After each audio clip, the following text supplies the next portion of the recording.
we will start while people continue to join us. So good evening. I'm Elizabeth Tyler, co-director of the Center for Medieval Studies at York, and along with my co-director, Tim Ayres, I'm delighted to welcome you to this evening's paper. We are pleased to be joining the Department of History of Art here at York, the Center for Medieval Studies at Fordham, the Henri Perrin Institute at Ghent, and the Center for Medieval Literature at Odense in York in hosting our distinguished speaker, Professor Judith Herrin. Professor Herrin is the Constantine Leventis Senior Research Fellow in the Department of Classics at King's College London, where she previously held a chair in late antique and Byzantine studies. An historian and archaeologist, Professor Herrin is among the pioneers of the study of the early medieval Eastern Mediterranean, where her work has focused on Byzantium, including in its interactions with Islam and the Latin West. Throughout her career, her work has attended to the importance of women in this space. Her earlier publications include Byzantium, The Surprising Life of a Medieval Empire, Women in Purple, Ruler of Medieval Byzantium, and the Formation of Christendom. Her paper this evening will draw on her most recent monograph, Ravenna, Capital of Empire and Crucible of Europe, published by Alan Lane and Princeton, with a splendid cover and illustrations as befits the topic. Before we turn to the paper, I have just a few practicalities to mention. The paper is being delivered as a webinar, so questions afterwards will be through the Q&A functions. Apologies ahead of time if, given the size of the audience, we don't get to answer all the questions. We're especially keen to encourage graduate students to ask questions, so we'll be looking out for you. Please put your questions in the Q&A, and when you do so, identify yourself as a graduate student.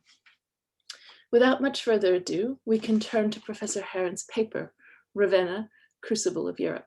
Thank you. Thank you so much. Thank you for the invitation. Thank you all for coming this evening, this afternoon, and joining us in this webinar. Now. Yes, the crucial moment.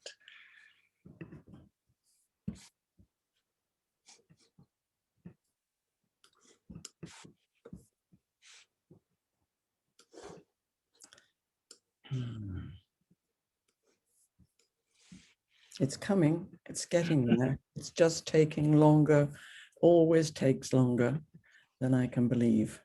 Do you see it? Yes. Hey, good, very good. So, good evening, good afternoon again. And I must start by reminding you of Ravenna's position on the northeast coast of Italy. In the period I focus on, the 4th to 7th centuries, there was no Venice, and Ravenna was the gateway to the north of Italy and Transalpine Europe via the Po Valley.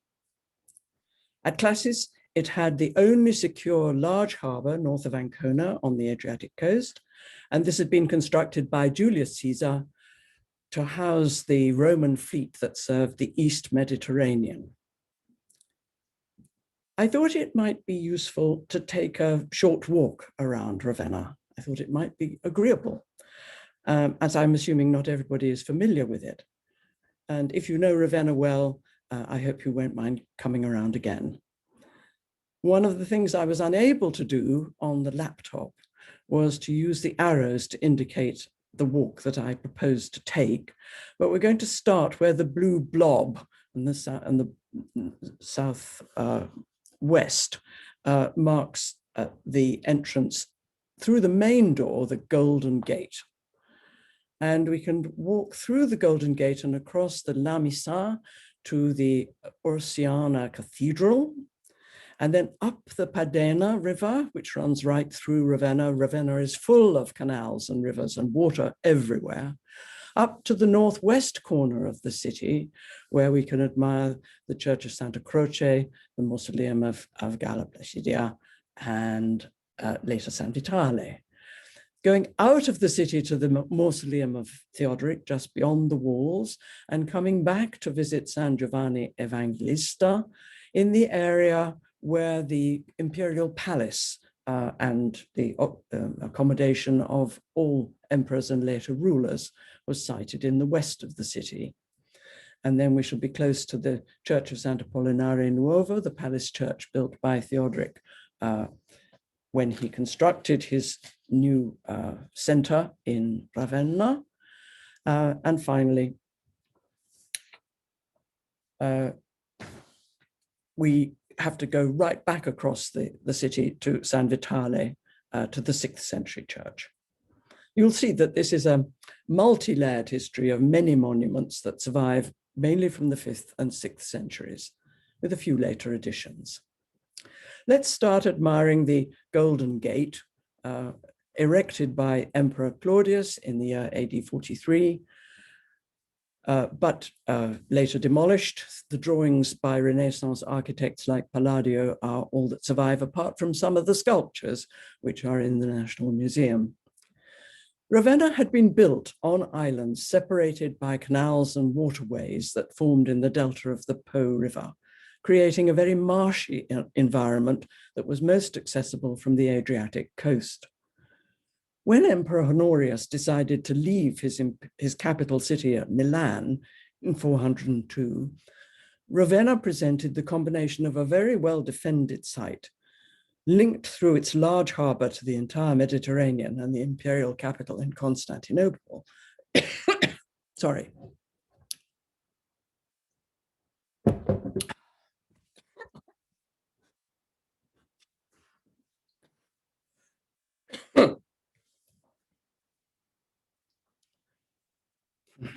Honorius must have established his residence somewhere in the city. We don't know where it was. And thus Ravenna became the Roman capital of the West. When he arrived, the emperor probably assisted Bishop Ursus in the construction of a grand new basilica for the city. Its revetted walls and mosaic vaults were described by Agnellus, the 9th century local historian, who recorded the names of some of the patrons or artists who worked on it. That church was demolished and rebuilt in the 18th century, but we can admire some very elegant early Christian sarcophaguses in it, and a sculpted ambo, witness to the skills of local craftsmen. Since Honorius lived in Ravenna for over 20 years, he must have built quite extensively, and some of the buildings, like the Mint recently excavated, have been discovered, but there is very little left from his patronage. And it's his half-sister, Galla Placidia, who dominates the early history of the city as it grew into an imperial capital. She appears to have settled in the northwest corner of the city, where she dedicated a large church to the the Holy Cross, with inscriptions that recorded her patronage. At the west end of this now lost church, a long transverse corridor led to 2 chapels, and it's the one at the south, which is now known as the Mausoleum of Galla Placidia. Here you see the monument, and in the background, the bell tower of the current Santa Croce. With its starry sky, doves drinking at the fountain, geometric patterns, and St. Lawrence approaching his flaming grid of martyrdom, this is the most striking monument of the period 425 to 450. The figure of St. Lawrence has also been identified as Christ, or possibly St. Vincent, a Spanish saint known to Galla Placidia. In this area of the city, the empress built or adapted an early structure for her own palace, from which she dominated the imperial administration in Ravenna for 13 years. She ruled in the name of her young son, Valentinian III, until he gained his majority in 437, went off to Constantinople to marry Licinia Eudoxia, daughter of the Emperor Theodosius II, and brought her back to occupy the imperial palace. The family's genealogy was displayed in another of Galla Placidia's foundations, the Basilica of San Giovanni Evangelista, which was almost completely destroyed by Allied bombing in 1944. Only the polygonal apses at the east end survive in their original state. Fortunately, 18th century antiquarians had documented the interior decoration, and we have their drawings. In the roundels decorating the apse arch, the Empress commissioned images of Constantine the Great, whom she claimed as an ancestor, her grandfather, Valentinian I, and she thus combined two imperial dynasties to which she belonged. Her father, Theodosius I, her uncle, Emperor Gratian, her second husband, Constantius, and her children were also represented, together with her two younger brothers, Gratian and John, who had both died in childhood. This quite unprecedented display of imperial family propaganda within a church, together with the bishop, Peter Chrysologus, who was shown officiating at the altar, sets up a pattern that proved very influential in Ravenna. We shall find many similar portraits in other churches. And of course, many of these churches were later rebuilt in more fashionable styles. Others simply disappeared. The very small proportion of early Christian building that does survive is a constant reminder of what we have lost. Galla Placitia's son, Valentinian III, also built a palace and churches in the city, but he preferred to live in Rome and moved the entire imperial court there in 450. As a result, the city's ecclesiastical leaders took a leading role in the construction and decoration of monuments.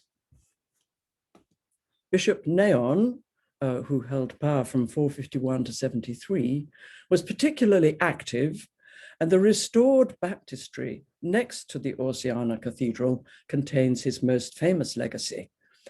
Here you see the medieval tower of the reconstructed cathedral and the actual 5th century baptistry. And it contains his most famous legacy, the scene of baptism in the dome. Here is the Christ is baptized by John the Baptist.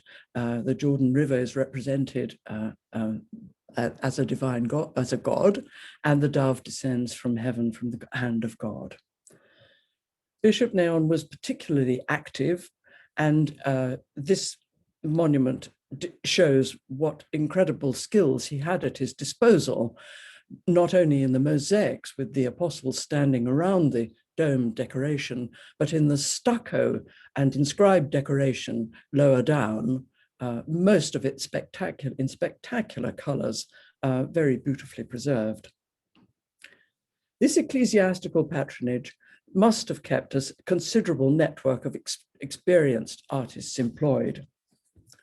Bishop Neon also built a dining room attached to his bishop's palace, and a church dedicated to the apostles, now San Francesco. And he was buried there near the crypt. The crypt survives. The church of San Giovanni Evangelista was quite close to the palace area occupied by emperors and all later rulers of Ravenna. But when this was excavated in the early 20th century, very little remained. Much had been destroyed by the high water level, in the same way as the crypt had been flooded at San Francesco and remains flooded. It is this area to the east of the old Roman city that became the new Imperial Center, developed by the Gothic king Theodoric in the early 6th century. Here you see him, his triple solidus. He built a vast basilica near to his residence, now Santo Polinare Nuovo. We have to imagine the impact of this large church, sited in relation to the king's palace, with the monumental equestrian statue of Theodoric that he'd erected in front of it. It wasn't, of course, an equestrian statue of Theodoric. It was an ancient Roman statue that he borrowed and renamed. The interior of his church was known as the Golden Heaven, and it shines along its full length. Its decoration included depictions of his port at Clase and his palace in Ravenna, cityscapes in which he originally appeared under the central arch of the palace and opposite in front of the harbour wall. This unusual element of regal patronage in a church obviously goes back to Galla Placidia's genealogy and her claim of descent from the first Christian emperor. Theodoric's images and those of his courtiers who stood between the columns were removed by Archbishop Agnellus in the 560s. The king had no comparably glamorous ancestry to display, but he made his claim to rule Ravenna and a very large area of the West in a similar fashion by depicting himself in his palace church. He also adapted the imperial style of mausoleum for his own tomb, a very impressive monument outside the walls. Theodoric clearly developed a cult of his own achievements, celebrated in portraits and statues in many cities, and his supporters adapted it with inscriptions that even call him Augustus, although he never used the title. Not far from the palace area, Theodoric built a baptistery attached to the Cathedral for Goths, today the Church of Santo Espirito, which is clearly modeled on the earlier one of Bishop Neon with similar decoration. The ground level has risen by nearly 2 meters, which is why it appears rather squat. In this Aryan structure, the dome scene reveals a much younger Jesus, not the 30-year-old fully bearded figure of the 5th century version. Sadly, only the central dome mosaic survives with the apostles flanking it, but presumably the entire interior was decorated like the baptistry of Neon. If we compare the two scenes, I think we can see that the Arian doctrine that the Son did not share in the same essence as God the Father, but was generated by the Father and naturally inferior to the Father, that this Arian doctrine may perhaps be reflected in the very much younger, rather unbearded Christ, much younger certainly than the bearded figure on the right, on the left, who is in the baptistry of Neon, a suitably 30-year-old, as he was when he was baptized in the Jordan. These Arian foundations record the domination of the Goths in Ravenna between 493 and 540. As a minority of the population, they had to coexist with other religious groups, and they practiced a much greater tolerance of both Catholics and Jews than was found among the Vandals or the Visigoths. Theodoric patronized the production of deluxe Gothic Bibles and many other books, secular as well as ecclesiastical, though sadly very few survive. One famous example is found on 4 folios of the Codex Carolinus, where the Gothic uncial is clearly visible at the top left and the bottom left, on the left column, with the Latin opposite on the right column, and the text of Isidore of Seville on top.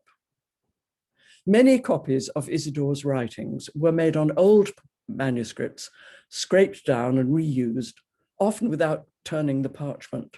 And hopefully further work on his manuscripts may prove rewarding. Just recently, Massimiliano Bassetti has identified several palimpsest manuscripts with Gothic underscript in the archive of Verona, and which he believes were originally written in Ravenna and reused in later centuries when Gothic was no longer understood. Other fragments of Gothic biblical texts are preserved in the Ambrosiana Library in Milan and in Bologna, where Carla Fuolmini has found additional texts, including the first reference in Gothic to lion. Apologies for the quality of these reproductions from the Ambrosiana Library. I couldn't find better ones, but I wanted to show that in this case, the Gothic is written in a slanting uncial, not the same as the uncial of the Uppsala Bible or the Codex Carolinus palimpsest. As we return to the northwest corner of the city, we reach the impressive church dedicated to San Vitalis, patron saint. Its unusual structure, based on an octagonal plan that supports a high dome, was quite rare, while its mosaic decoration is exceptional. Construction began in the reign of Theodoric under Bishop Ecclesias, who held power from 522 to 532, with a completely new set of bricks, larger than the normal. The Arian rulers of Ravenna permitted the Catholic bishops to plan this very ambitious building, which probably took 15 or more years to complete. Ecclesias' successor, Ursicinus, carried on the work, and Bishop Victor is commemorated by monograms on the capitals imported from marble quarries at Proconnesos in the Sea of Marmara. And these identify his contribution to the ambulatory. You see above the capitals his monogram at the center of the pilasters. When Belisarius recaptured Ravenna from the Goths in 540 with imperial forces from Constantinople, most of the mosaic decoration of the apse may have been completed, with its Old Testament references to Moses, Elijah, Abraham, and Melchizedek. Bishop Victor probably wished to mark the end of the Gothic regime, and thus Catholic supremacy in the city, with some recognition of the imperial reconquest. I think it very likely that the imperial panels were installed before Victor's death in 544, and featured himself as the ecclesiastic standing next to the emperor.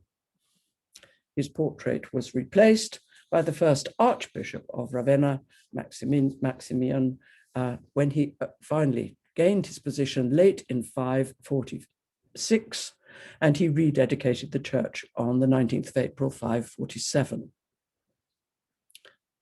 Imperial funding may not have been necessary, as Julianus Argentarius, the silver merchant, had contributed a very significant sum. He also assisted Bishop Victor and later Maximian in completing the Basilica at Santo Polinare in Clase and San Michele in Francesco. Imperial support, however,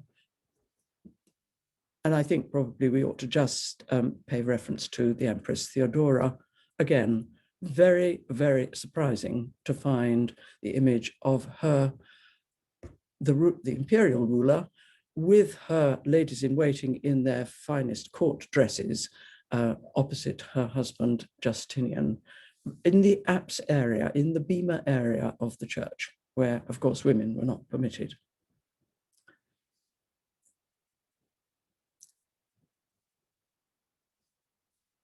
Now, despite my saying that there may not have been imperial support, there is possibly an indication of imperial funding for at least this most magnificent ivory throne, because a very large quantity of ivory, this quality, might well have come from imperial depots in Constantinople. Maximian certainly had close relations with the emperor. He made several visits to Constantinople from Ravenna, and he obtained there a relic in the form of the beard of St. Andrew. Finally, we need to walk out to Clase, which is now many kilometers from the sea, but was much closer in the 6th century, to admire the Basilica of Santo Polinare in Clase, the site of the Martyrs' Shrine. This must have been a walk frequently undertaken by clergy, pilgrims, and citizens who wanted to venerate the relics of Santo Polinaris, their other patron saint. The Basilica of Santo Polinare in Clase, built to enclose the martyrs' relics, was begun by Ecclesias and continued by Ursicinus, and was only dedicated by Maximian in 549. In a magical Garden of Paradise setting, Apollinaris appears as the first bishop of Ravenna. Under a large jeweled cross with Christ at the center, below the hand of God, with Moses and Elijah to either side. In addition to the 4 previous bishops, 2 panels either side of the altar corresponding to the positions of the imperial panels in San Vitale, there are two very interesting 7th century mosaics. On the south side, which you can see, Melchizedek, the high priest, is officiating, and he's shown in the same scene as at San Vitale. Opposite, the commemoration of imperial grants made to Ravenna by Emperors Constans II and Constantine IV. Here we can admire the image of Archbishop Maurus, haloed and now deceased, and his successor to his left, our right, Reparatus, receiving a scroll marked Privilegia from the Emperor Constantine IV. All the figures named in the accompanying inscriptions above and below. These panels are obviously modeled on the 6th century ones in San Vitale and use the same borders and patterns in a rich range of colors and decorative shapes. They are not of the same high quality, I grant, but it is, I think, a very striking portrayal of imperial and ecclesiastical powers made sometime toward the end of the 7th century. How then can we evaluate Ravenna's role as the crucible of Europe? Well, here is Charlemagne's most obvious debt. He visited the city 3 times and removed columns and marbles and other building material for his palace and church at Aachen, as well as Theodoric's equestrian statue.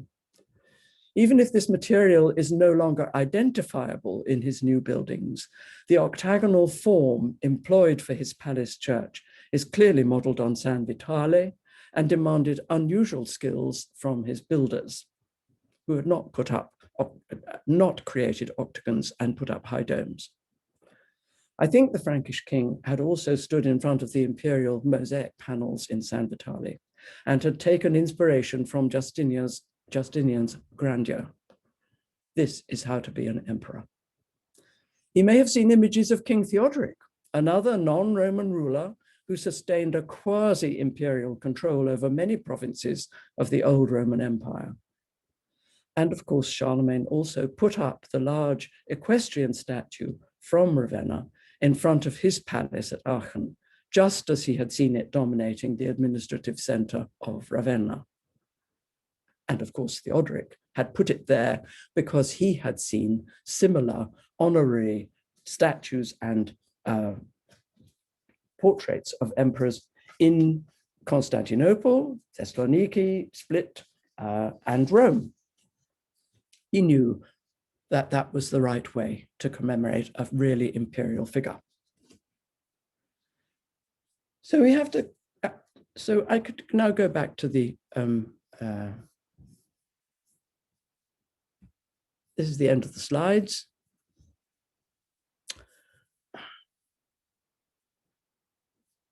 If I can't find the mouse, you may have to continue watching Charlemagne for a long time. No, I don't want to do that. I want to stop. I want to stop the share. No, I'm very sorry. This. It's fine. It's now. It's gone. It's gone. Oh, very good. It's gone. Excellent. So I want to just bring together my thoughts about Ravenna as the crucible of Europe. I think the first interesting feature, which we find in Ravenna more than in any other place in the medieval West, early medieval West, is the symbiosis between imperial traditions and Germanic Gothic practice that derived from Theodoric's rule. And of course, his renown, which spread so rapidly in both France and Germany, north of the Alps. Both claim Charlemagne, Carolus Magnus. In this symbiosis, the importance of Constantinople is absolutely crucial to the formation of early Christian Ravenna as a capital city. Theodoric, of course, had spent his youth, 10 years of his youth, as a hostage in the imperial palace in Constantinople. And he had witnessed not just the comings and goings of the palace and all its ceremonial events, but he'd also seen how the Germanic generals, Ardabor and Ardaborus, were really governing. They were really calling the shots. And they were all Arian Christians and outsiders, just like him.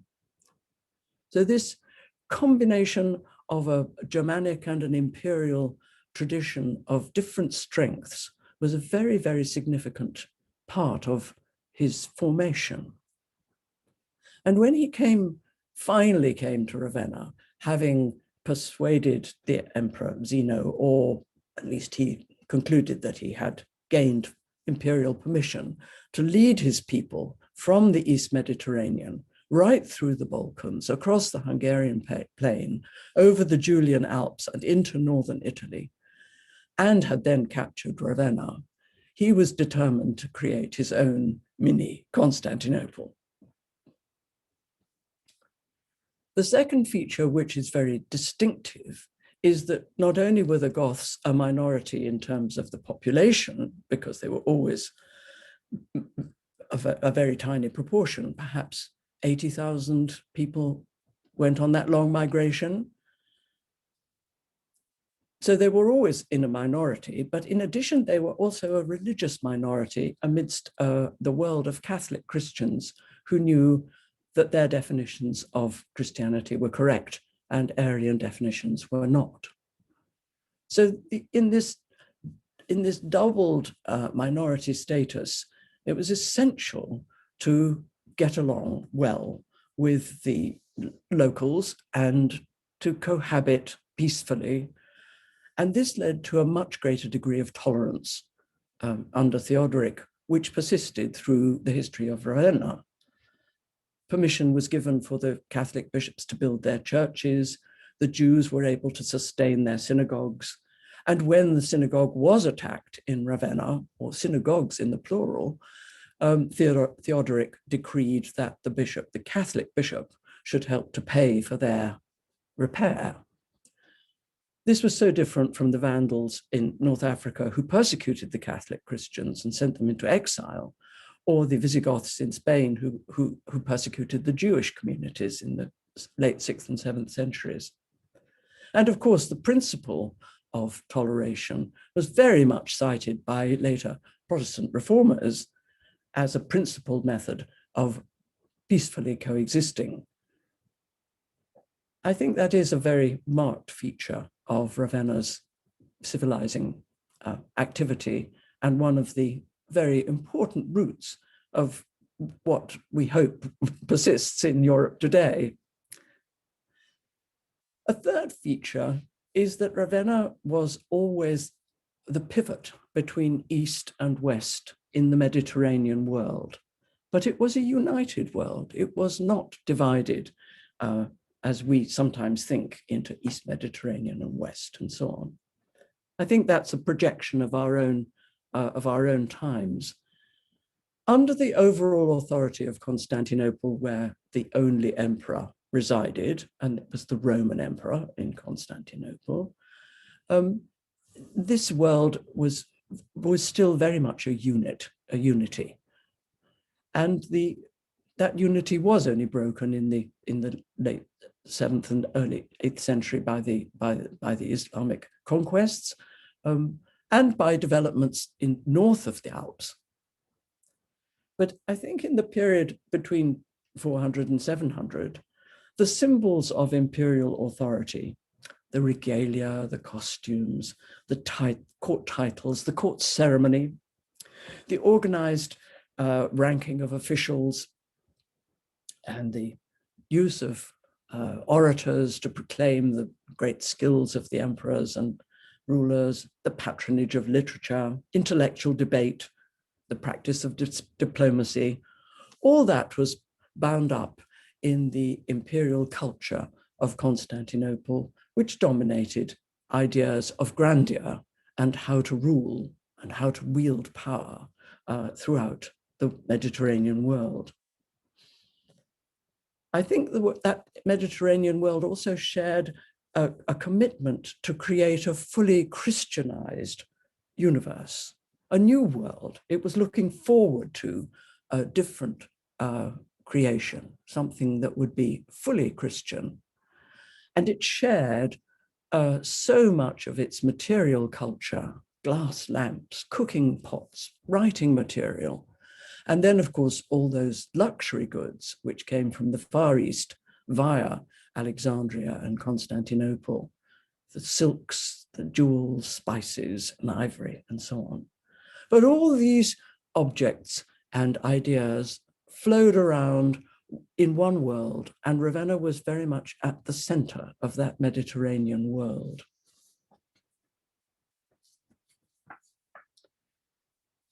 There are a couple of other things that, of course, were very commonly known and shared, but I think they are manifested in Ravenna in a very special way. The first is the notion of Roman legal traditions, the importance of written law and its practical application through courts. Theodoric devised his own code, as did so many other non-Roman rulers in the medieval West. And of course, he used, as they all did, the Theodosian code most specifically, and parts of the Justinianic, both of which were diffused through Ravenna. I was interested to note that there's a very fine copy of the digest in the University Library at Ghent. And this notion that ruling by law and insisting on the practice, the actual practical application of law was very firmly upheld in Ravenna throughout its history. It was reinforced every time the new governor arrived under the Exarchate.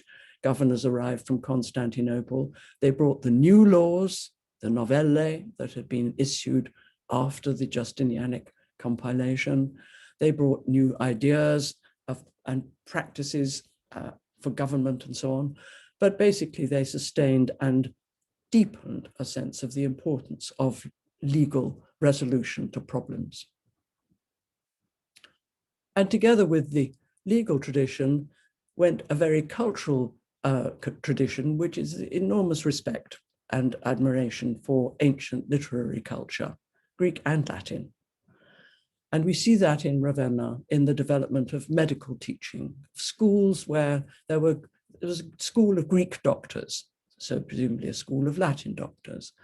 But we know of Dr. Agnellus around the year perhaps 600, who taught Galen and Hippocrates in translation and visited Alexandria. Doctors went to Alexandria from Ravenna and came back with the most up-to-date medical teaching, because Alexandria was the great center of medicine. So there were very close relations between Ravenna and Alexandria, and the maintenance of medical texts and the teaching of ancient Greek medicine in translation was achieved at Ravenna. And we know this from the notes that were taken by Simplicius, a student or another young doctor who attended the lectures of Dr. Agnellus, and in a manuscript of the 9th century, now in the Ambrosiana Library, he records how he heard and admired the doctor as he lectured on these subjects. And then we find also this interest in geography in the anonymous cosmographer. He may not have read all the books that he cites, but he certainly knew of their existence. And he, like most geographers, when he came to write a history of the world, he started with the book of Genesis and set the Garden of Eden in the far, far, far east, beyond India, beyond places where nobody had ever been. But he quoted a great many sources, and he knew a lot about the provinces of the Roman Empire and the lands beyond. For example, he says, Britannia is said to be in Europe. Thank you. Then we know also that there was specialist teaching in Ravenna, although we do not know the names of the teachers. But Venantius Fortunatus got a very good basic education in late 6th century Ravenna. And from there, he went on to great things, and before he ended up in Poitiers. So he had he was taught how to write meter, correct poetic meter.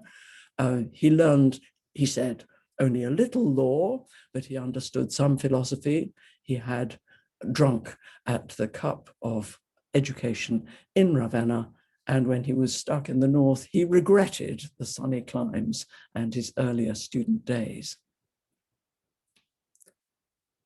And the final point that I think Ravenna manifests is an alliance between the civilian and ecclesiastical authorities, church and state, the spiritual and political, which built on older principles of city government and organization, and had economic and social functions as well as political. And I think the combination that had been the integration of these two forces that had been brought together mainly from the Byzantine period onward, after 540, gave a very great strength to the city, which is not manifested in all other towns where the same alliances took place. So it was not limited to Ravenna, but it was an integration that helped to keep Ravenna prosperous through the disasters of plague and warfare, unlike most cities in the West. And I think it also brought into being a very self-conscious ecclesiastical leadership. The bishops were very aware of their responsibilities. They were very, very well endowed. The Church of Ravenna was extremely wealthy, and they concentrated on bringing more land under control and bringing benefits to the city through that control of land and produce that was sent to the bishops. And they did it in relation to the political authority in the form of the exarchs who ruled from the late 6th through to 751, when the city finally fell to the Lombards. And that integration of political and spiritual gave the city great strength as it looked forward. And indeed, bishops took over the leadership after 751 very effectively. So in conclusion, the linking of this old inheritance and the new vision of a completely Christianized world is what helps to create a specific European identity.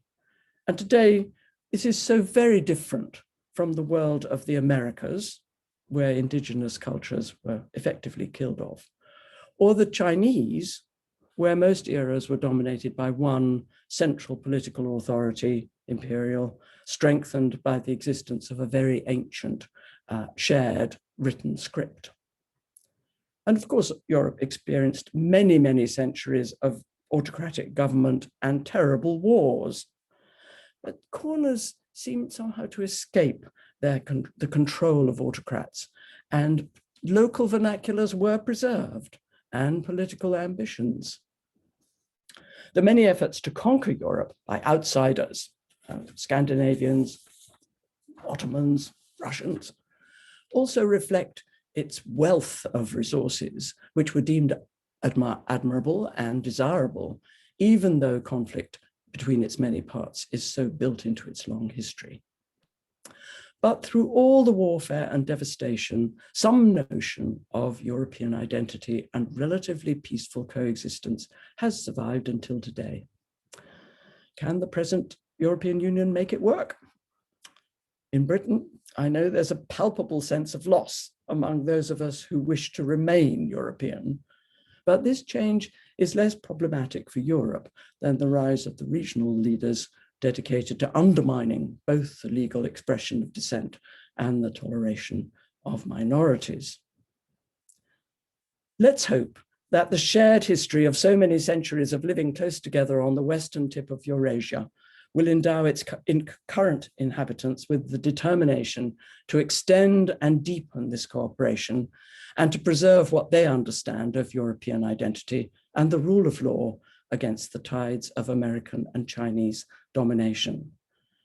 And may Ravenna, which first manifested so many of these European roots, continue to inspire us. Thank you. Many thanks for that. Well, a splendid paper that demonstrated so vividly how integral Byzantium was to medieval Europe. So many points to dwell on there, taking away many sort of nuggets. I think it was especially wonderful to think of Charlemagne standing in San Vitale, thinking of Theodoric and Constantinople. Really rich perspective on Europe across the 5th to the 8th century. Much appreciated. I think Tim has his hand up. Do you mean to have your hand up? No? Okay, sorry. Okay. So that's a good point to segue to the question and answers. So to remind everybody, we're doing this through the Q&A, and I will attempt to manage the questions that come from you. We're especially going to be keeping our eyes out for questions from young researchers. So if you're a graduate student, please just flag that up when you put a question in the Q&A. And then just give us a minute to get into the swing of that.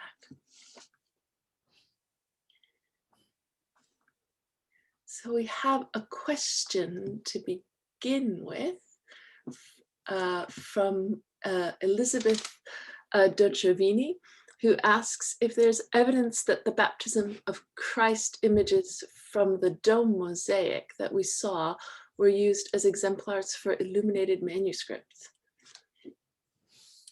I wish I knew. That is something way beyond my capacity.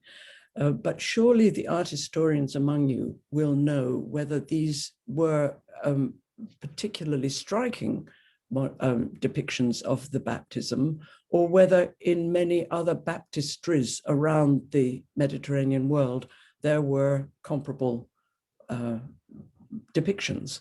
I imagine so. Naples surely has a very nice baptistry. I can't recall now whether it's exactly comparable, the scene. And I don't know whether Jordan is always portrayed in this wonderful human form. That's a very nice tradition that I don't know whether that would have appealed to those illustrating manuscripts. I would have thought they'd love to be able to show the Jordan River pouring forth his waters. Lovely question. On to the next question from Luis Eduardo Pegoraro Pava. Sorry, the print is quite small. If Ravenna was who's a graduate student at the Pontifical Catholic Institute in Sao Paulo, if Ravenna was an administrative center with great splendor, why did Constantine II move the capital to Syracuse? Well, this is a very interesting point. I'm glad you raise it. I think that the Emperor Constans II was very anxious to gain enough taxes to build a new navy. And he'd been almost worsted in a naval combat with the Arabs, and he realized that he absolutely had to have mastery of the sea. And he went to Sicily, where he knew that he would have A, the skilled laborers who would be able to build a navy, and B, he would impress men to sail the ships. And I think that the fact that he had a very strong governor in Ravenna, who was already ruling the city as the imperial representative, he didn't need to go there, and the supplies of wood and taxation from Sicily was more immediately useful. The other thing is that Syracuse is a very beautiful city and was a late antique city with of some prosperity. They were still racing horses and chariots in the hippodrome in that city. And so there was an immediate delight of entertainment, as well as everything else that that the emperor could wish for. But certainly he spent his 6 years in Sicily, increasing taxation so that he could actually raise enough money to undertake the reforms that were necessary to military and naval equipment for the defense of Constantinople. And although he did go back to Constantinople, and perhaps he might have wished to stay in the West, the senators who had been left in charge in the imperial city were not prepared to let his family go and join him. And indeed, as we know, eventually he died. He was murdered in Sicily, and his son, Constantine IV, became emperor in Constantinople. Thank you. Graduate students are full of questions this evening, so we have some more from Michael Stoppert, who's a graduate student at King's College London, Viva in 3 weeks. Do we have any evidence of the senatorial elites of Italy making Ravenna their residence as they do in Constantinople, or do they remain in Rome? And does the absence of an existing elite explain the dominance of the church? It's not clear how many of the senators were prepared to go and live in Ravenna. Certainly, most of them seem to have preferred to stay in Rome. But while the emperor Honorius and Valentinian were based in Ravenna, they had to go when the emperor required their presence. And of course, we know of many of senatorial rank who held very important positions in the early 5th century. And I don't think that practice declined totally simply because there were different rulers in Ravenna. It was an administrative center. Rome never regained its position as a capital city. It became an episcopal center. So for the senators who wished to serve in the church, or indeed to become popes, which is what we see with Gregory the Great, it was obviously very much better to stay in Rome. But I think for those that wanted to make a career, administrative, military, whatever, it was often very important to make your presence felt in Ravenna. And so there must have been a coming and going. And although the passage through the Apennines is not easy, obviously there were many, many journeys that were made back and forth. And I think Ravenna usually held its own as another center of interest for senators, even when they didn't wish to live in the city all the time. Thank you. And good luck with your Viva. Was there another part of that question that I forgot? No, I think that's fine. And there are other questions. And I just want to tell everyone in the audience who has put questions in the chat, could you please could you cut and paste them into the Q&A rather than the chat? It's hard to follow both of those. But so while we're doing these questions, if you guys could move your questions across, that would be great. So we have a question now from Christina Cocola, who's PhD student at Ghent. She thanks you for an inspiring lecture and comments that you mentioned several times the importance of Constantinople in the formation of Ravenna as an imperial capital, and asks if in this regard, whether it's possible to identify points of contact and or distance between the imperial representation in the mosaics of Constantinople and Ravenna, and more generally, what the similarities and differences are, this is a big question, between the mosaic cycles of these two capital cities. Well, I think we can construe that question broadly. The first problem is that we have so little that survives in Constantinople. So what we know from written sources, from literary sources, that there were endless statues, endless honorary columns, lots and lots of mosaic panels, mosaicked buildings, and very, very little has survived. When Belisarius was granted a triumph after his return in 540 with the Visigothic king, who was paraded through the streets and so on, we know that there was a mosaic set up to commemorate this triumph.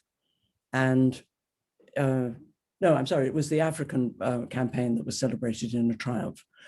So there was a mosaic decoration put up specifically to record Justinian and his general Belisarius and these hostage kings who had been brought back to Constantinople. We don't have it. We only have descriptions of it. We don't have the great palace apart from its floor mosaics. We don't have images of the emperors that ruled in Constantinople, though there are some sculpted fragments. We are really dependent on other cities to give us those imperial images, which must have been everywhere in Constantinople. So when we look at Ravenna, and every time you open an art history book and you look up Justinian and Theodora, you only see the mosaics from Ravenna. That is their importance. That is their significant quality. So we're extremely grateful to those who erected them, because however much they've been restored, however much they've been improved, and they are beautifully restored and they are incredibly bright. The whole of the apse area of San Vitale is just one mass of wonderful colors. And the emperor and empress either side of the altar look quite insignificant in comparison with the rest. So they are there as a reference to a triumph that brought Ravenna back under the direct control of Constantinople. But the mosaics that survive in Ravenna are, I must assume, an echo of what there must have been in Constantinople, which has perished. So we can't make any comparisons. It's very, very difficult. Yeah. All more important that those mosaics survive in Ravenna. Yes. We have a next question from Rushan Zheng, who is a postgraduate student at King's College London again. And she wants to know about, let's see, how the imperial court, Senate, Roman people situated Rome in their political and cultural discourse differently once Ravenna was on the scene, like Constantinople.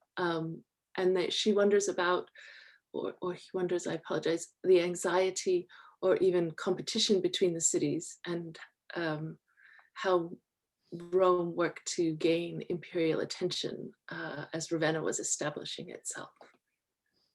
Yes, there was a great competition between the cities and their a great deal of competition and rivalry. And I think the bishops of Rome were constantly trying to put down the bishops of Ravenna, who were their subordinates. The bishops of Ravenna had to go to Rome to be enthroned, to be consecrated.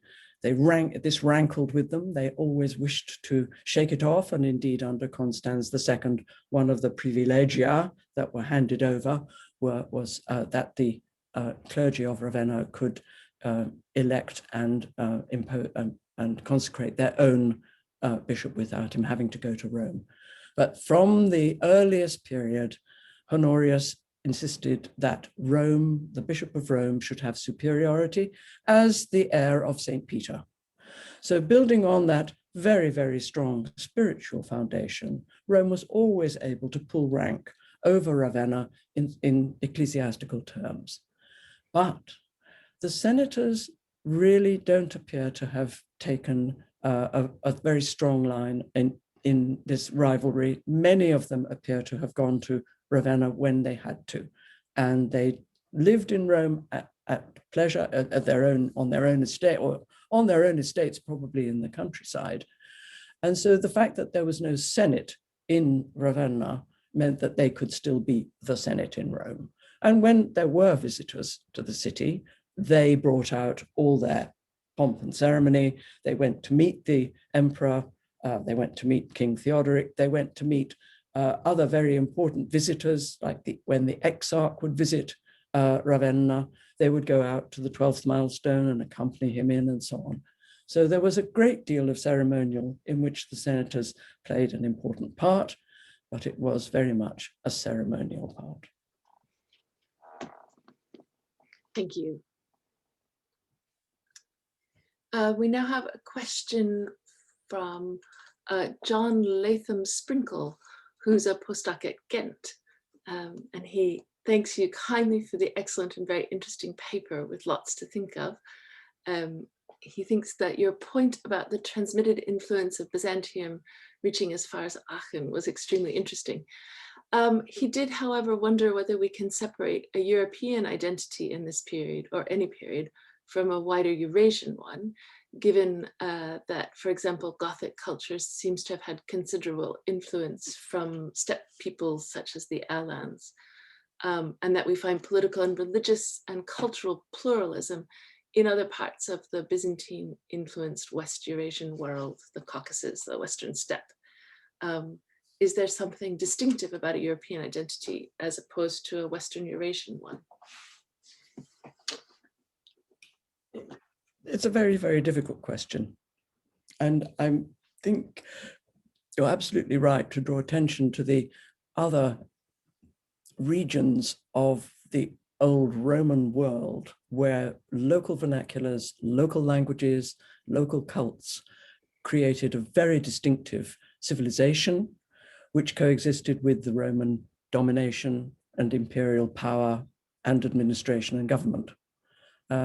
Armenia, Georgia are very, very clear examples of distinctive cultures that persisted and indeed in some ways were encouraged because of the tradition in the East that the Gospels and the Old Testament should be translated into the language of the believers so that they could worship in their own tongue. And this, I think, is a very, very important feature in the survival of Christian units outside of the Roman world that are as strong and as well-founded as any within it. In the Latin West, it was always a little bit difficult until vernacular translations were made because people had to learn Latin in order to say their prayers and in order to be good Christians. And administrators in the Western churches were supposed to be properly educated in Latin so that they knew what they were talking about. But I don't believe that they all read St. Augustine from cover to cover. The problem that it was very much easier, what I'm saying, very much easier for the Goths and for those who had the scriptures in their own languages for them to worship and for them to spread Christianity among their group. That coexistence of many different cultural forms was an inheritance partly of the Roman world, which had extended further and further out from the Mediterranean to embrace all these cultures and bring them within its sway without insisting that they all learned Latin and Greek. And obviously, what I'm arguing about Ravenna is quite specific to that city, and it's because it is where it's situated where it is. I can see it as something that's specific to the roots of Europe, and we might well have a discussion about where other similar cultures created similar forces.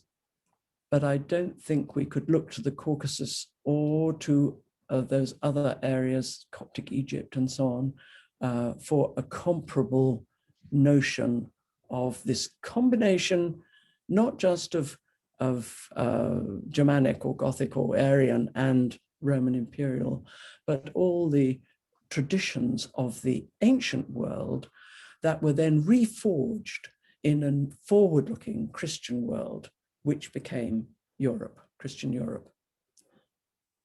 I think I've not answered your question, but I hope that helps. Thank you.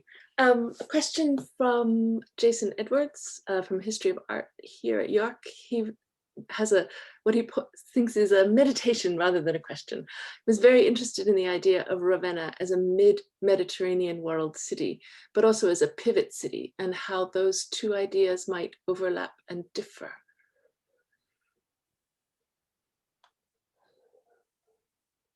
Yes, clearly Ravenna could have been a pivot city that was just an entry point through which people passed.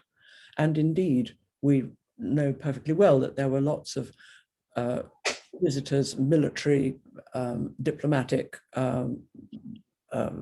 monks on pilgrimage, lots of travelers who passed through Ravenna, either going from west to east or from east to west, and paid no attention to it. But in addition, it had this much stronger root. It was rooted in the area where it dominated a distinctive region, and until the rise of the Lombards, it was the richest and the most prosperous city, partly because of its international contacts. So at the same time as being a pivot, I think it managed to abuse and use the contacts from all over the Mediterranean to sustain its own life and build a stronger identity within that particular city. Thank you. So many questions here. I'm trying to get them in order. An anonymous attendee who is an undergraduate, still thinking about graduate programs. She or he, they want to know if you have any reaction from Constantinople to Charlemagne taking from Ravenna, taking things from Ravenna, and what we would consider Byzantine churches. No, we don't have any evidence at all, but it is very interesting that at the point where Charlemagne visited Ravenna, it was no longer under Constantinople's rule. So his first visit occurred in the 770s, and he went again in the 790s, and again in 800. So his 3 visits all occurred after the fall of Ravenna to the Lombards, and indeed, Charlemagne was in the process of defeating the Lombards and therefore taking over as the control of Ravenna too. So when he visited and took away monuments, he did request permission from the Pope, partly because these were churches and partly because he also wanted material from Rome. So apparently there was a great shortage of long columns, large, tall columns to support basilica-like churches. And so he was constantly looking for more columns to support his church building and his palace building, because his huge palace must have been decorated with many fine rooms. And columns were very helpful for their construction. So he went to Rome and he went to Ravenna, and in both places he found material in not just in churches, but also in palaces that were falling down. There were, of course, Arian churches and palaces that hadn't been maintained after the conversion of the Goths to Catholicism. And in Rome, there were many, many ruined palaces and ruined monuments, like baths and so on, from which he could take material. But he did ask the Pope, he asked the Bishop of Rome for permission to do this. And then he also checked that he could do the same in Ravenna. Wonderful. Now we have 2 questions from MA students here at York. James Burns asks, says first, thank you for the superb lecture. So some of the sites and mosaics are lost and some things are only known through drawings. Do we know a bit more about the circumstances of the loss? Were they deliberately removed? That is, what happened to the rest of the mosaics in the Arian baptistry?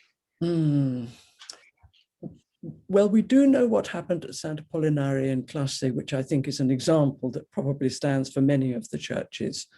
In the 16th century, the mosaics of the nave, which covered the whole wall, which would have made it just as long as Santo Polinare Nuovo, huge, all covered with mosaic, they were taken down, and fresco decoration of a fashion considered more suitable was put up, and it consists of rather fine portraits of all the bishops that had ever held authority in Santo Polinare and Clase, with their names, portraits of them in roundels with their names. So I suppose that what happens frequently with mosaic, if you don't maintain it, if the church is not used all the time, though Santo Polinare and Clase clearly was used, but some churches were not as much used.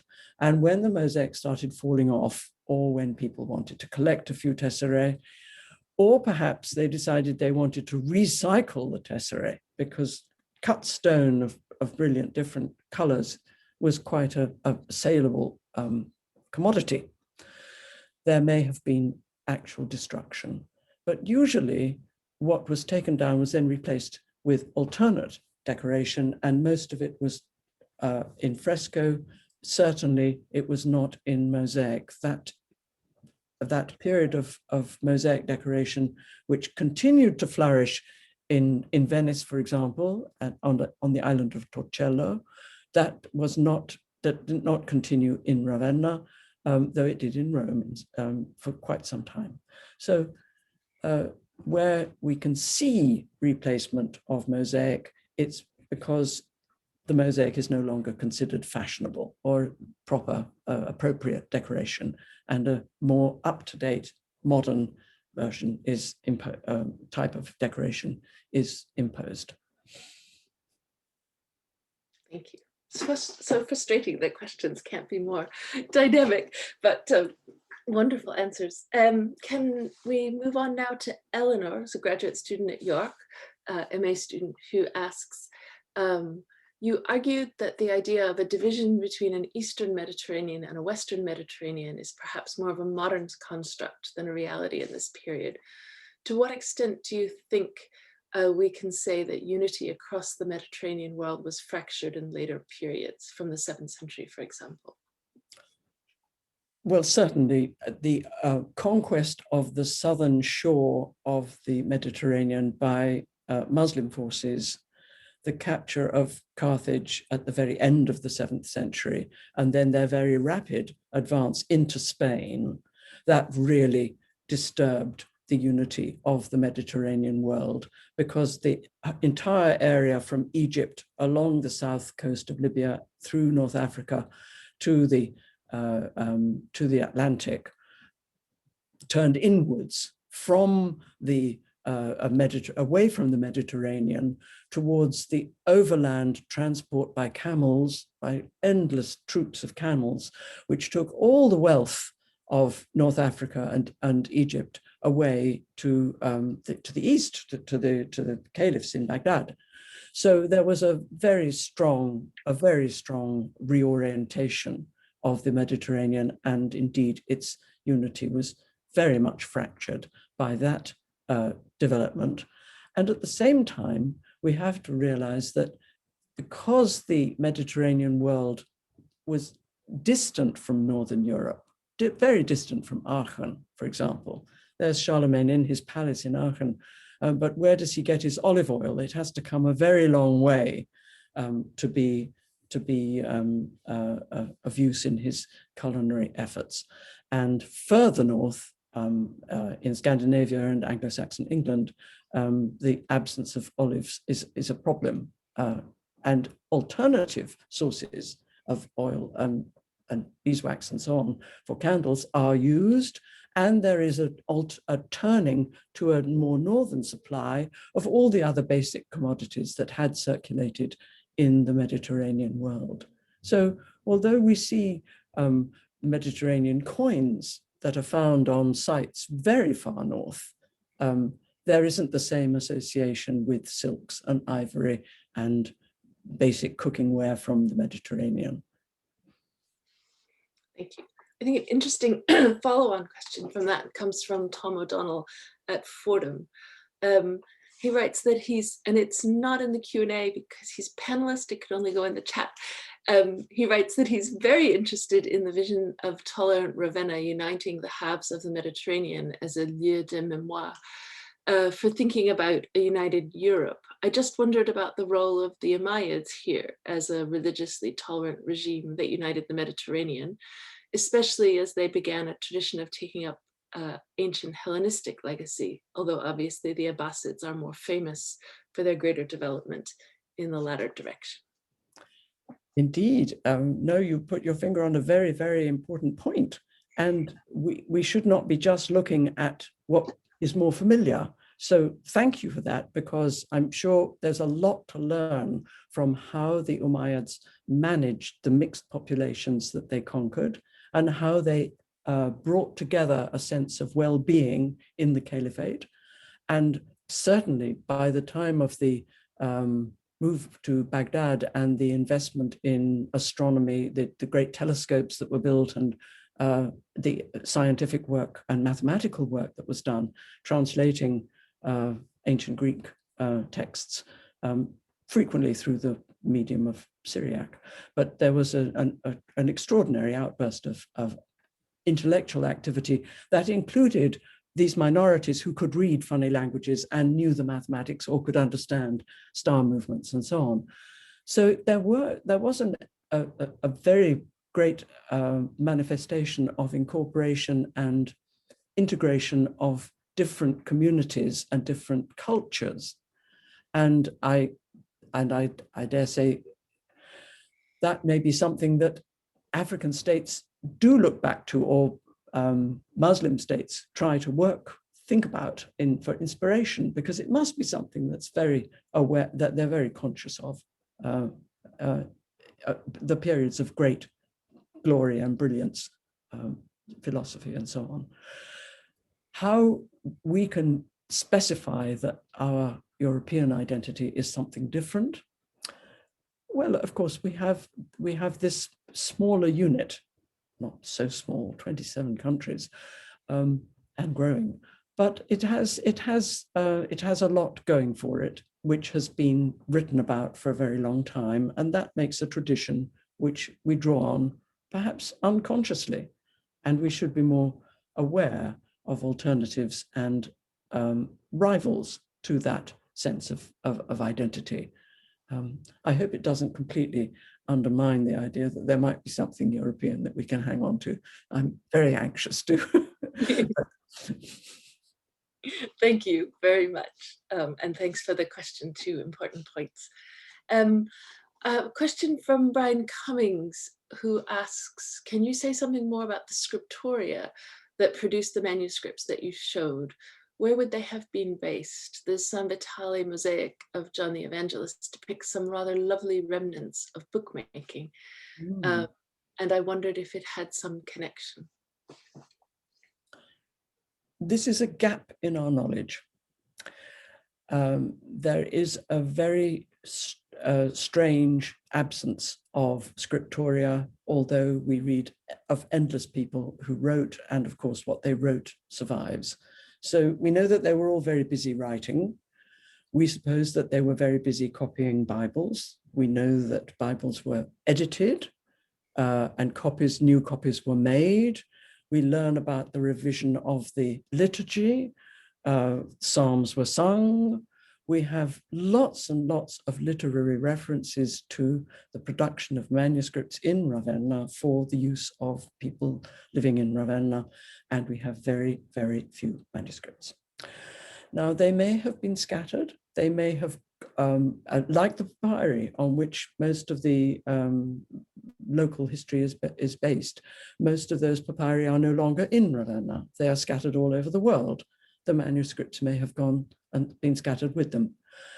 But we do recently have a newly dated original manuscript made in Ravenna around the year 700, perhaps, which is a copy of Tales, Vitas Patrum, Saints' Lives, in Latin translation.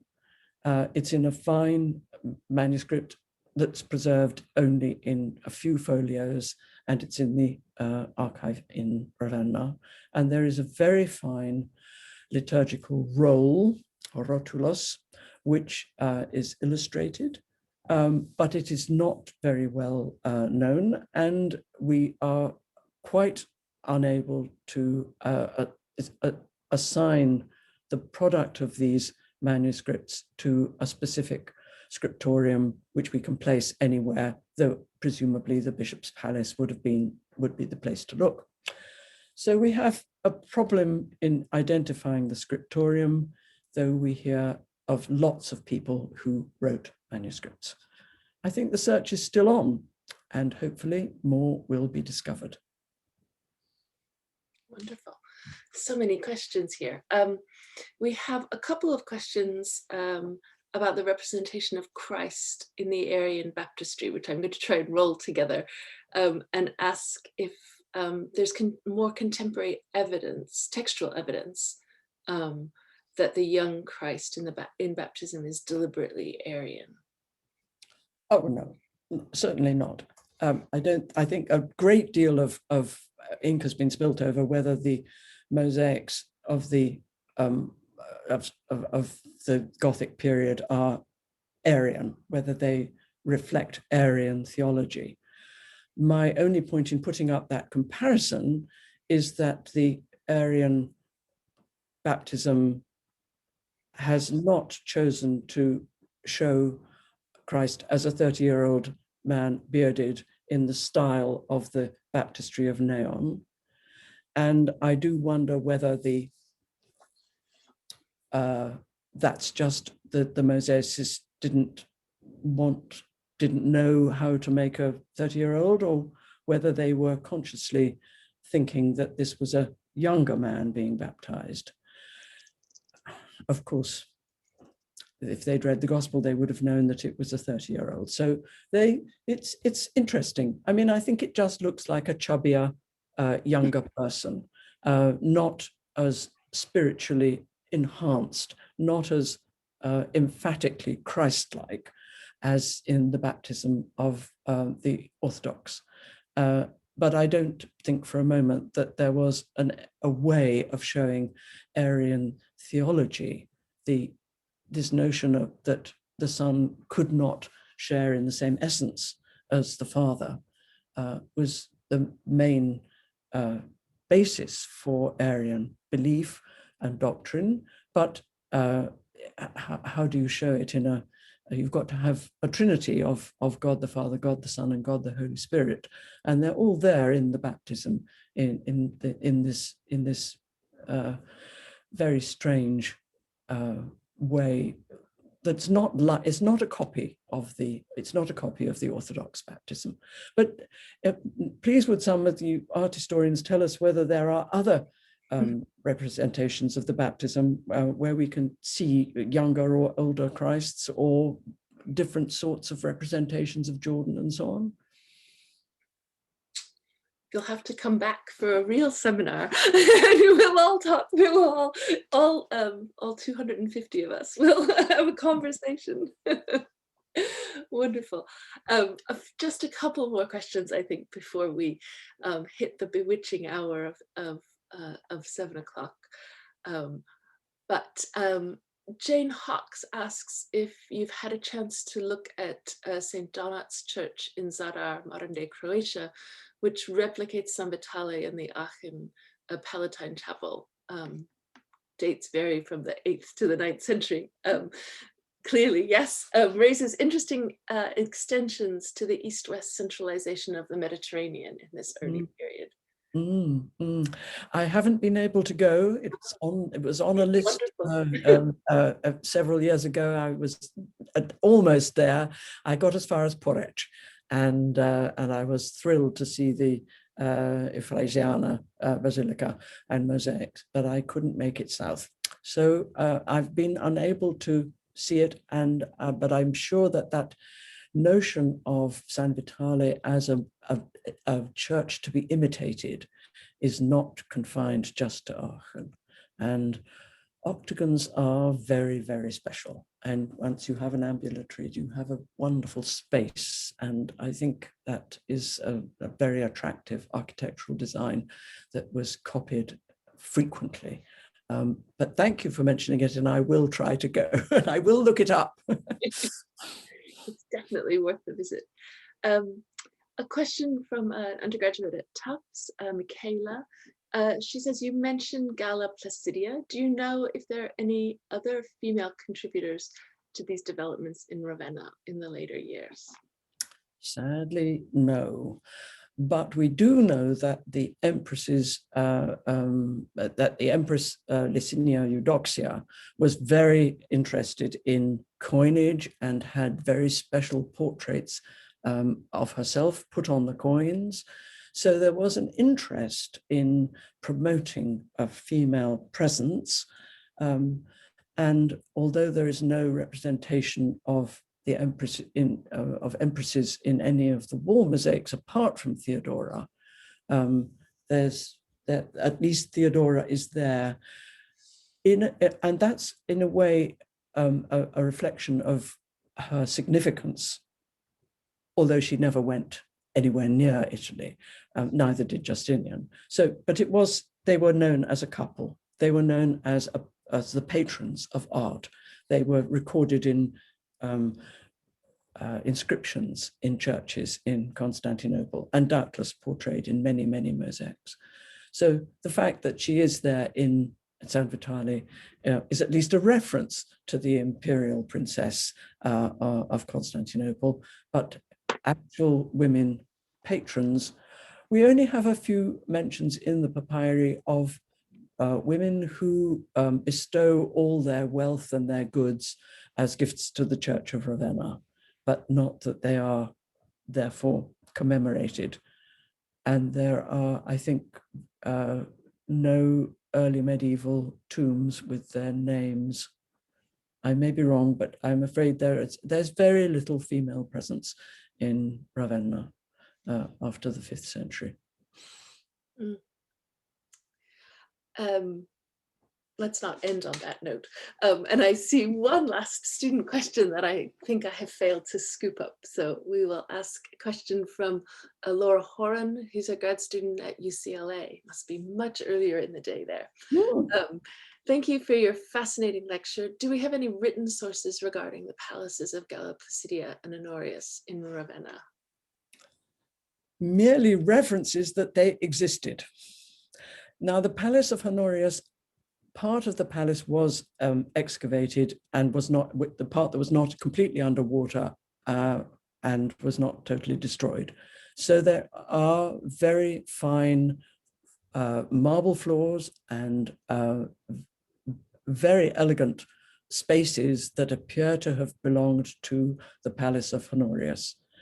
And they were built over by later emperors and later rulers like Theodoric, who expanded the palace area and made it even more glorious.